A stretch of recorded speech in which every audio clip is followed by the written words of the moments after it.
Heath Andrew Ledger, born on the 4th of April 1979, was an Australian actor and music video director. After playing roles in several Australian television and film productions during the 1990s, Ledger moved to the United States in 1998 to further develop his film career. His work consisted of 20 films. He also produced and directed music videos and aspired to be a film director. In an interview with Sarah Lyle, published in the New York Times on the 4th of November 2007, Ledger stated that he often could not sleep when taking on roles, and that the role of the Joker in The Dark Knight was causing his usual insomnia.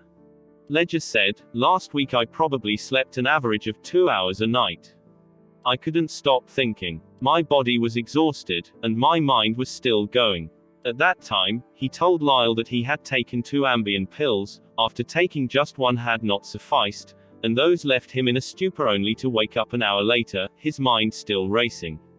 Prior to his return to New York City from his last film assignment in London in January 2008, while he was apparently suffering from some kind of respiratory illness, he reportedly complained to his The Imaginarium of Dr. Parnassus co-star Christopher Plummer, that he was continuing to have difficulty sleeping and taking pills to help with that problem, confirming earlier reports that Ledger hadn't been feeling well on set. Plummer said, "We all caught colds because we were shooting outside on horrible damp nights."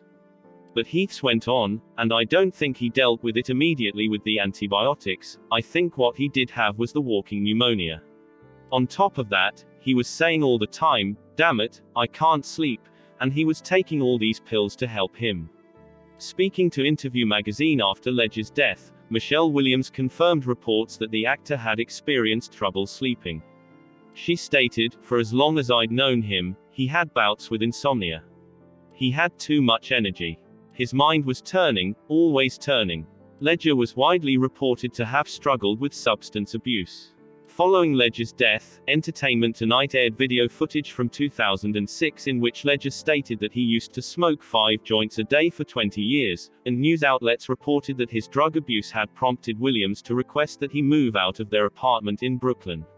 Ledger's publicist asserted that some reportage regarding Ledger and drugs had been inaccurate. At around 3 p.m. Eastern Standard Time on the 22nd of January 2008, Ledger was found unconscious in his bed by his housekeeper Teresa Solomon, and his masseuse Diana Wallison, in his loft at 421 Broome Street in the Soho neighborhood of Manhattan. According to police, Wallison, who had arrived early for a 3 p.m. appointment with Ledger, called his friend Mary Kate Olsen for help. Olsen, who was in California, directed a New York City private security guard to go to the scene. At 3:26 p.m., less than 15 minutes after she first saw him in bed, and only a few moments after the first call to Miss Olsen, Wallison telephoned 911 to say that Mr. Ledger was not breathing.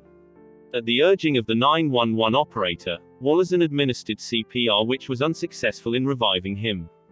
Paramedics and emergency medical technicians arrived 7 minutes later, at 3:33 p.m., at almost exactly the same moment as a private security guard summoned by Miss Olsen, but were also unable to revive him. At 3:36 p.m., Ledger was pronounced dead, and his body was removed from the apartment. He was 28 years old. On the 6th of February 2008, the Office of the Chief Medical Examiner of New York released its conclusions. Those conclusions were based on an initial autopsy that occurred the 23rd of January 2008, and a subsequent complete toxicological analysis.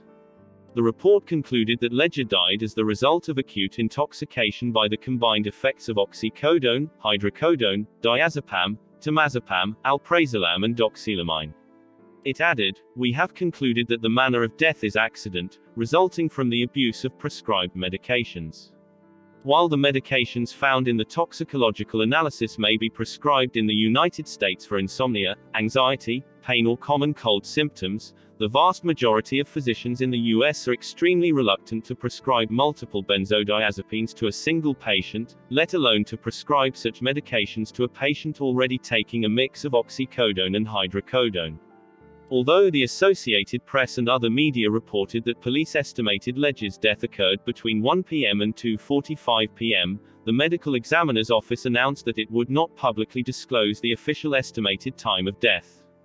The official announcement of the cause and manner of Ledger's death heightened concerns about the growing problems of prescription drug abuse or misuse and combined drug intoxication.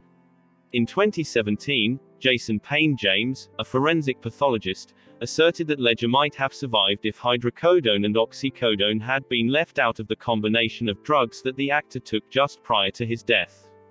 He furthermore stated that the mixture of drugs, combined with a possible chest infection, caused Ledger to stop breathing. Late in February 2008, a Drug Enforcement Administration investigation of medical professionals relating to Ledger's death exonerated two American physicians, who practice in Los Angeles and Houston, of any wrongdoing, determining that the doctors in question had prescribed Ledger other medications, not the pills that killed him. On the 4th of August 2008, Miller issued a statement denying that Olson supplied Ledger with the drugs causing his death and asserting that she did not know their source. In his statement, Miller said specifically, despite tabloid speculation, Mary Kate Olson had nothing whatsoever to do with the drugs found in Heath Ledger's home or his body, and she does not know where he obtained them. On the 6th of August 2008, the U.S. Attorney's Office in Manhattan closed its investigation into Ledger's death without filing any charges and rendering moot its subpoena of Olson. It is still not known how Ledger obtained the oxycodone and hydrocodone in the lethal drug combination that killed him. As the news of Ledger's death became public, throughout the night of the 22nd of January 2008, and the following day, media crews, mourners, fans, and other onlookers began gathering outside his apartment building, with some leaving flowers or other memorial tributes. On the 1st of February, in her first public statement after Ledger's death, Michelle Williams expressed her heartbreak and described Ledger's spirit as surviving in their daughter. After attending private memorial ceremonies in Los Angeles, Ledger's family members returned with his body to Perth. On the 9th of February, a memorial service attended by several hundred invited guests was held at Penrose College, attracting considerable press attention. Afterward, Ledger's body was cremated at Fremantle Cemetery, followed by a private service attended by only 10 closest family members. Later that night, his family and friends gathered for a wake on Cottesloe Beach. Thanks for watching. For more videos, please click like and subscribe.